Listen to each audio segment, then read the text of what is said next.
40 years. 40 years. Just nonstop criminal activity, very similar to what we're here for.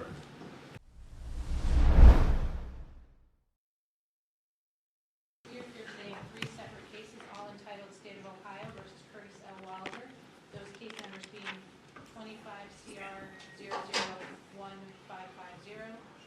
25 CR 001551, and 25 CR 001737. Defendant is present in open court today with his counsel, Corey Hinton. We are here today for sentencing on all 3 cases. The defendant was last before Your Honor on January 13th of 2026, where he pled guilty by way of information in each of the 3 cases. In 1550, he pled guilty to 1 count of grand theft of a motor vehicle, a felony of the 4th degree, and 1 count of grand theft, a felony of the 4th degree. In 1551, he pled guilty to 2 separate counts of grand theft of a motor vehicle, felonies of the 4th degree, and 1 count of breaking and entering, a felony of the 5th degree. And in 1737, he pled guilty to 2 separate counts of grand theft, felonies of the 4th degree, and 1 count of theft, felony of the 5th degree. At that time, the pre-sentence report and victim impact statements were ordered. It's the state's understanding that the pre-sentence report has been completed and provided to the court, and that multiple victim impact statements were also submitted. And it's the state's understanding that all parties are prepared to go to sentencing at this time, and that's the state's understanding at this time. Thank you. Mr. Hinton, is there any reason not to go forward with sentencing? I did receive your sentencing memorandum and have read that. Any reason not to go forward with sentencing? No such reason, Your Honor. Is there anything you'd like to say at this time on behalf of your client? Yes, Your Honor. There are quite a few things I'd like to highlight.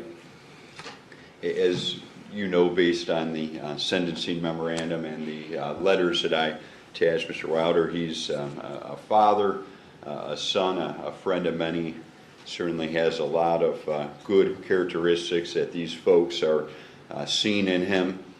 He served our country as a Marine. Unfortunately, the drugs got the best of him. Him and I have had a lot of conversation about that. I know that these offenses here were directly related to drug use. I do know that despite that, it's my understanding that Mr. Wilder was cooperative when he was apprehended, that he gave information regarding other cases of his, that he helped locate some of the vehicles.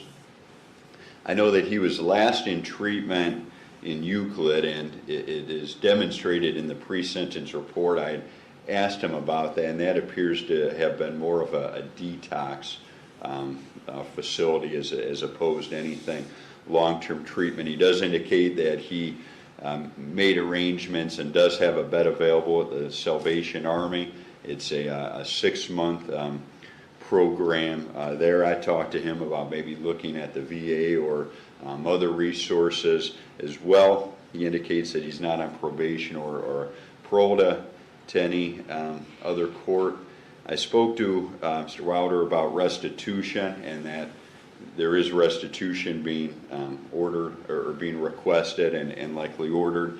In this case, did indicate to me that he is employed as a CDL. I did ask him about his license because I noticed in the pre-sentence report that there wasn't a valid license, but he seems to be able to get that back, and it may have expired. So he does have work available to help him with the restitution. But I think getting to the bottom of the drug issue is certainly important here. I understand that there is a lengthy history, that there has been 12 prior prison commitments, so that's not something I'm blind to or that my client's blind to, but I know he has a good heart. He certainly wants to get better for himself and his family, especially his son. With all that said, Your Honor, we would ask that you consider community control. Again, I know with prior prison sentences and other things, what would normally be a presumption for community control with felonies of the 4th and 5th degree can be rebutted. But we would ask you to consider that if the court did not think that community control was appropriate and instead was going to order a prison sentence, I would ask the court to consider something less than 5 years, and I think that would open the door for the possibility of requesting judicial release at a reasonable time, so that again this idea of treatment can be explored. I know that there's an individual here, Frank DeMario, that wanted to speak as far as the veteran component goes. I did speak with Mr. DeMario to see what he would be speaking about. I have no issue with him speaking, neither does my client. So with that said, Your Honor, I'd like to call Mr. DeMario as a witness if the court would so allow. Sure, sir. You can just stand right where it is that you're seated, state your full name for the record, and state whatever you'd like me to know. Yes, Your Honor. My name is Frank DeMario, D-E-M-A-R-I-O. I'm a retired federal agent, retired supervisor at Lake County Narcotics. And I've been working with incarcerated vets for the past 3.5 years.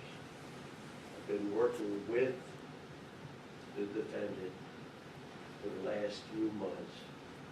And we've been talking about the importance of him setting a good example for his 14-year-old special needs son. And he understands that. And he understands that the importance of his son in his life. And when his son was taken by his mother for 4 months, he did not know where his son was. And he was finally found by the Cleveland police. That's the time that he began using again and committed these crimes. I believe that with rehab, he would be able to overcome the use of crack, which he's addicted to. I would ask that he be considered for treatment, Your Honor, in order to get his life straight. Thank you very much. Thank you. Mr. Hinton, anything else? Your Honor, I know my client would Sure, like to speak, but nothing further from myself. I just would like to reiterate what I said, what I indicated in chambers, and what I indicated in writing prior to the hearing. Thank you. Mr. Wilder, you have all 3 of these cases, and in all 3 of these cases you have the right to address the court before your sentence and say anything you want me to know. Is there anything you want to say at this time? Yes, sir. I do apologize to people that I harmed, taking their stuff. My son got kidnapped, kind of lost faith after a while, lost hope, couldn't find him, didn't know what else to do, turned to drugs, and that's how I currently in this situation. I had a pretty lengthy criminal history. Been out of prison for 7 years. It's the longest time I've ever been out of prison. I had a couple of relapses in the process, but nothing that led me to crime until after Nasir was kidnapped and I lost hope. I ended up losing my job at Ford. From there, I started using a little more heavy, and then I was trying to hide myself and still support my drug cabinet and pay my bills, and it didn't work out like that. And I was arrested by the Willoughby Police Department for the Wycliffe Police Department. I took them to 2 vehicles that they told me about. They showed me and asked me what I know about. And I just asked for an opportunity to probably try to help some treatment to get my life in order at that point. I was really tired and lost. This officer here told me about his family, and I told him about how I ended up in this situation. We spoke at length that day about it. Tried to contact him, but I didn't know what to do. The officer behind me was the arresting officer, but I didn't know who was what. I've tried to do as much as I could to right my wrong, and I do apologize for any harm I caused anybody. Given the opportunity, I will do better. I'm just trying. Sometimes I just don't know what to do. I ask for help to try to get as far along as over the hump to be a better person. Just asking for a chance. I don't care what the length is, if it's however long treatment may be, 2 years, a year, whatever it may be, I just want to try to get my life together. Thank you, sir. Thank you. Mr. Hinton, anything else? Nothing further, Your Honor. Special for the State of Ohio? Thank you, Your Honor. These cases go back to August of 2025 all the way through the end of October of 2025. Law enforcement made the decision, so they were investigating both Wickliffe Police Department, Eastlake Police Department, Willoughby Police Department, and Mentor Police Department were all investigating various thefts of vehicles, trailers, and equipment. When they determined who the individual was, they were still investigating, but because of the continual nature, including incidents occurring in other counties such as Summit County, they made the decision to arrest him as soon as possible, because there seemed to be no stopping the number of places that were broken into, the items that were taken. So the reason this stopped only had to do with law enforcement working very hard to locate, determine, and connect this defendant to each of these locations through his cell phone, through flock camera, through videos at different businesses, whether it be the business that was actually the victim or businesses that were around. They used a lot of different aspects to determine who was breaking into these different places, taking their items, things of that nature. So it was an investigation that 4 different departments were involved in, with Wickliffe and Willoughby being 2 departments that, between getting the warrant through Wickliffe Police Department's cases and then Willoughby making the actual arrest, they all worked hand in hand to bring these cases to the court. So the victims did suffer economic harm as well as psychological harm. All of them had economic harm, which I will go through, but the smaller businesses also struggled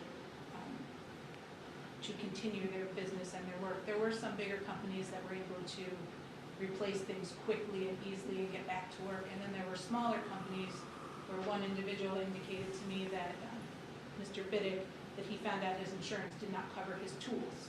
So he was unable to get insurance for those things. So he had to start replacing tools as quickly as he could to continue with jobs. We couldn't really do all of them at the same time because it was a large expense. Mr. Walker also had that issue with being able to get back to work to replace the tools. Because even when insurance did help, they still had to be replaced, even if the money wasn't as large of the issue as it was trickling down. So we have in 1550, Nicholas Spancara, he had his pickup truck taken. Insurance did cover some aspects, but he is out $1,743.82. Then we also have Bernard Giannetti Landscaping. He had equipment from 3 different trailers. The trailers were broken into and the equipment was taken. He did have some insurance. He was able to recover some, but out of pocket was $3,188.09. He also indicated his concerns with having his equipment taken again, something happening, that he did install a fence around the property in hopes that this would not happen to he and his company again. That fence cost him $16,900. In 1551, we have Gregory Ambrose. Insurance did cover some, but I believe his victim impact statement indicates he is still out $8,572.85. Mr. Tyler Hart had to pay his $1,000 deductible. Mitchell Archibald is the breaking and entering charge. His door was damaged. He did not get me the receipts, but he did suffer economic harm. This was the second time in a week that that his business was broken into, Arch Landscaping. That did affect him as well. In 1737, we have Akram Biddick, who his insurance was not covering what he needed to replace. I believe he sent a victim impact statement in for $6,925. Mr. William Snow had some insurance. I believe his victim impact statement ended up being approximately $4,138.99. And Mr. Joey Walker indicated his deductible was $500. I did speak with all of them personally, and they were all obviously very upset at the effect it would have on their business and moving forward, and just how it affected them in general. The people would go onto their property and either take their trailers or their trucks or break into either buildings or trailers to take large-scale equipment out that is not easily replaceable, and obviously they built up over time to have successful businesses. This is part of organized criminal activity. Besides the defendant admitting that he was stealing with others, the video evidence also shows at multiple locations, multiple people, whether you saw people together or they came in multiple vehicles, so clearly there had to be more than one individual there. Show that he was working with other people to take these items away from these victims. Before the cases in Lake County occurred, there were also in the beginning of August cases or reports taken for Stowe Police Department, Bath Police Department, and Twinsburg Police Department. At least one of those has charges out of Summit County in the Twinsburg case. So he was doing this ahead of time, and it's the state's understanding that he was on bond at the time he was committing offenses. He does have a history of juvenile adjudications and criminal convictions. It is a very extensive list that the pre-sentence report lays out, with it beginning in 1993, where he did do his first prison sentence in 1993. For probation, he has 29 felony convictions and 13 misdemeanors. Throughout the years, he has convictions for property crimes in 1993, 1994, 1995, 1997, 1999, 2000, 2001, 2002. In addition, in 2002 to property crimes, he also has domestic violence, as well as trafficking in cocaine, preparation for sale, and possession. In 2003, he has property crimes. In 2004, he has drug and assault charges. He also had I failed to mention, in 1994, there were probation violations. In 2004, is a probation violation. Those convictions continue in 2005 with property crimes. 2006, he has property crimes as well as an attempted robbery. 2007, more theft convictions. 2008, he has a failure to comply as well as drug charge with probation violations on failure on at least one of the charges. He had probation violations in his 2008 failure to comply when he was given judicial release. So he initially went to prison, was given judicial release, and had multiple probation violations. The same in the 2007, one of the theft cases. In 2010, he has more property crimes. He had probation violations in 2 out of the 3, and eventually went to prison after violations. 2011, receiving stolen property. 2012, he has breaking and entering convictions, as well as attempted engaging in a pattern of corrupt activity, grand theft of motor vehicle, possession of heroin, receiving stolen property. It's the state's understanding restitution has not been completed in those cases. He also in 2012 has a federal conviction for theft from interstate shipment, trafficking in certain vehicle parts, altering VIN, operating a chop shop, and conspiracy to operate a chop shop. He was released from that prison term in October of 2019, and he was placed on supervised release, which ended in April 10th of 2024. He had multiple violations while he was on supervised release, with new cases as well as testing positive. I believe it was for both cocaine and heroin. And then in 2021, he has additional convictions. One of them is for theft, felony of the 5th degree, where he was put into veterans court. He had 8 probation violations in that case, and then he had another grand theft where probation was unsuccessfully terminated, and then in 2025 he has receiving stolen property as a misdemeanor. He has multiple pending cases and or warrants out.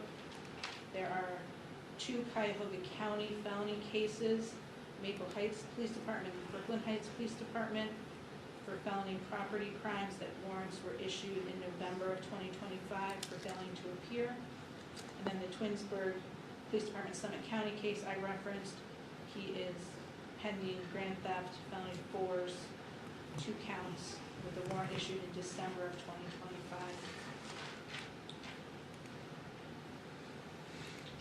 So based on probation's count, there are approximately 12 prison terms, one of them being a federal prison term, and this is on 23 different cases where he was sent to prison.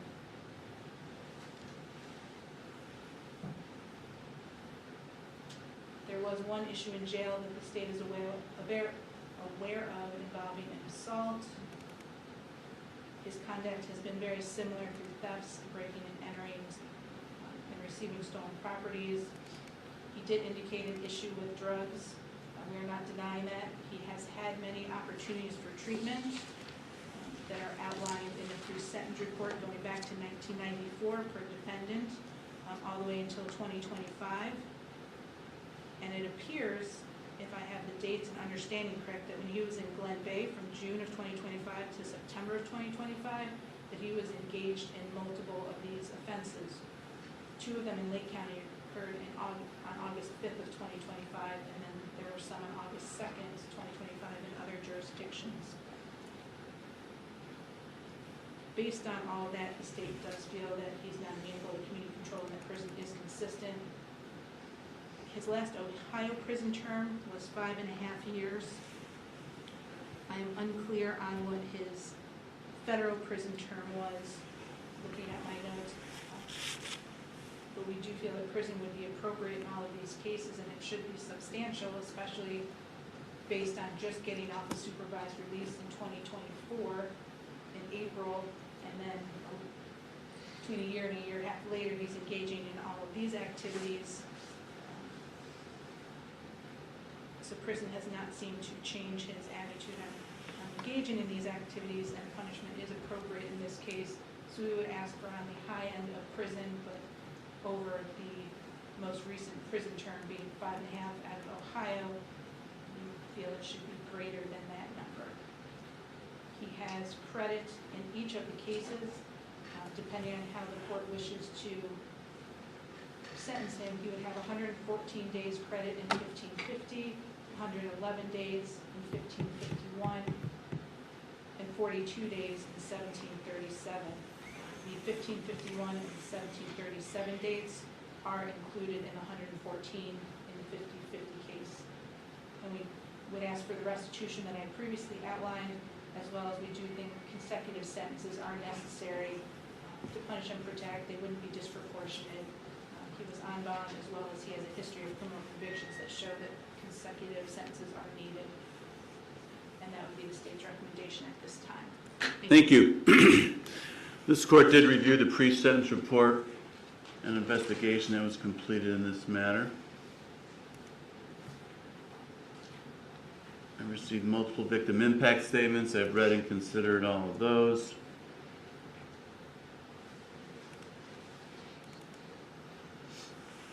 I received a sentencing memorandum from Mr. Hinton. I've considered that. I've considered everything that's been said here in court today by the defendant, Mr. Hinton, Mr. Mario, the prosecutor, all the recommendations.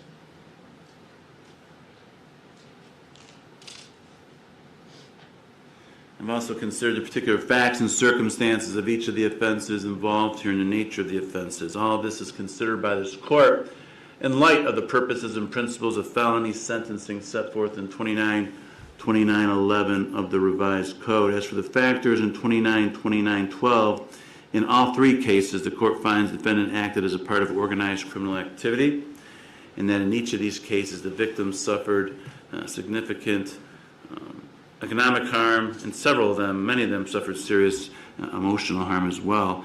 Small-time business owners are truly impacted on this, and that's not fair to them. That's not right to them. And there's no reason that they have to deal with this. Many of these people took not just the monetary impact it had on them, but it took hours and hours of their time as well that to deal with different companies and trying to get back on track. And again, they did nothing to bring this upon themselves, and they did nothing to deserve any of this. No factors indicate that offenses are any less serious than normal. As for recidivism factors, I mean, I've been doing this a long time, and I don't remember seeing a record like this.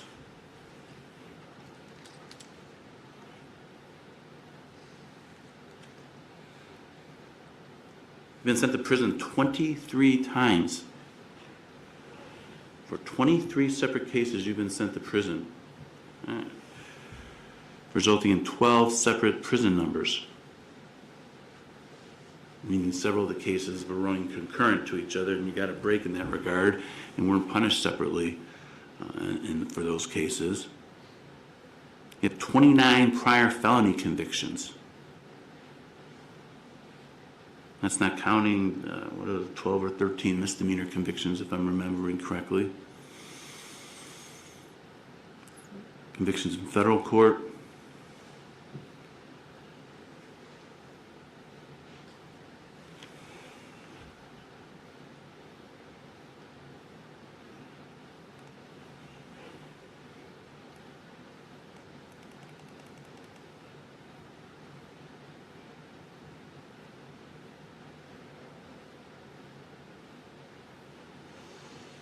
Juvenile delinquency adjudication, we have the UIS. I mean, your criminal history goes back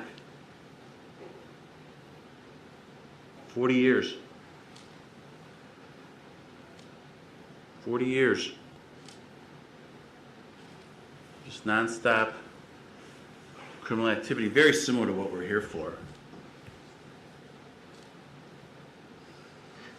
Aside from the time periods that you were locked up, this is what you do. Theft, grand theft, receiving stolen property. Just take what doesn't belong to you. And other people have to suffer because of it. And you don't think you should be punished for this.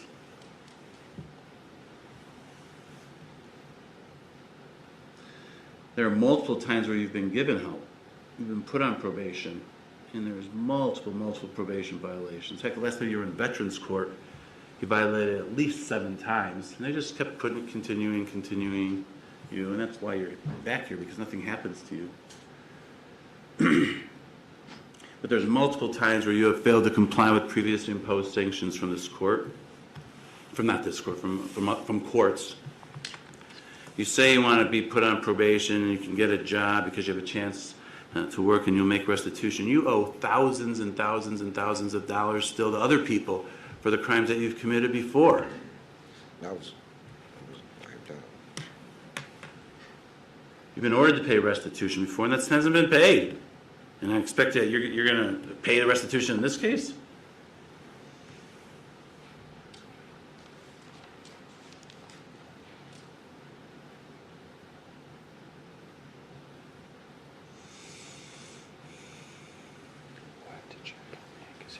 Defendant contends there's a drug abuse problem that relates to the commission of the offenses. I don't know if that's accurate or not, but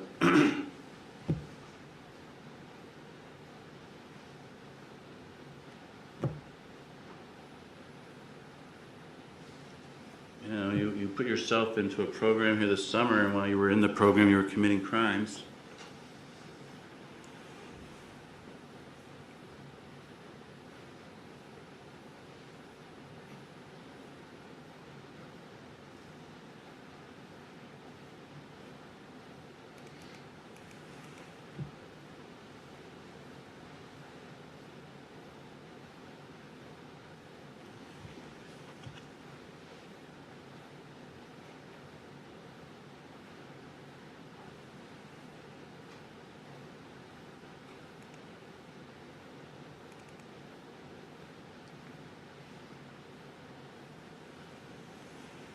No factors indicate recidivism is less likely. I mean, recidivism is guaranteed here because that's what the history shows for 40 years.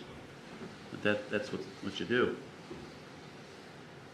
Prison in all three of these cases is consistent with the purposes and principles of sentencing. There's just no way this court can make any finding defendants amenable to available community control sanctions.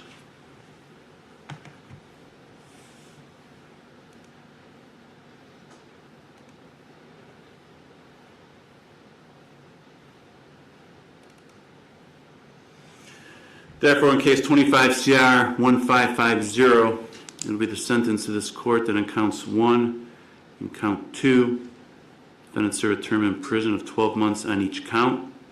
Those terms shall be served consecutive to each other. Defendant has credit for 114 days he served.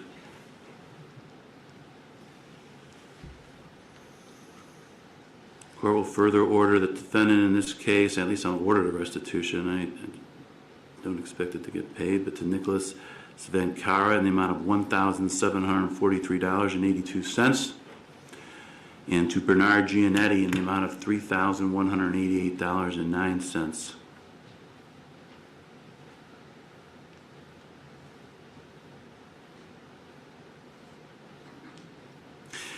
In case 25 CR 1551, it will be the sentence of this court that on counts 1 and 2, grand theft of a motor vehicle.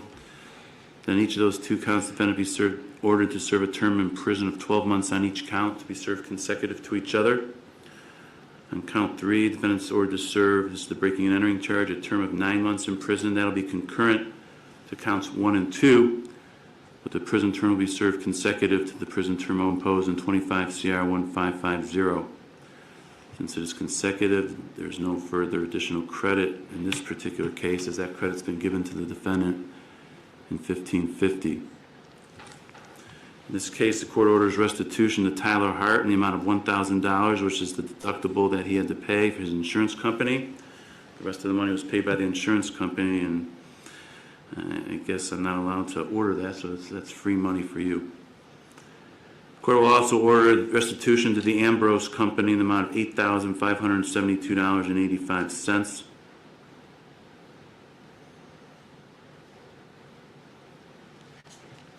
Lastly, in case 25 CR 1737, it will be the sentence of this court that in counts 1 and 2, defendants serve a term in prison of 12 months on each count.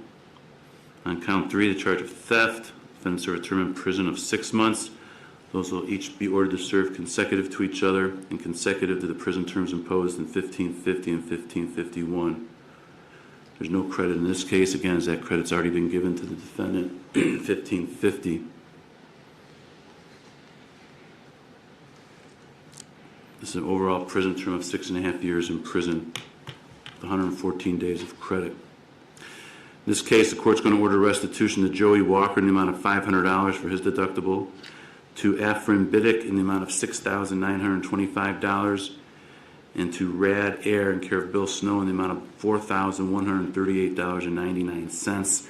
Let the record reflect, none of these orders of restitution involve reimbursing the victim for the fence that was installed. I don't have the authority to do that.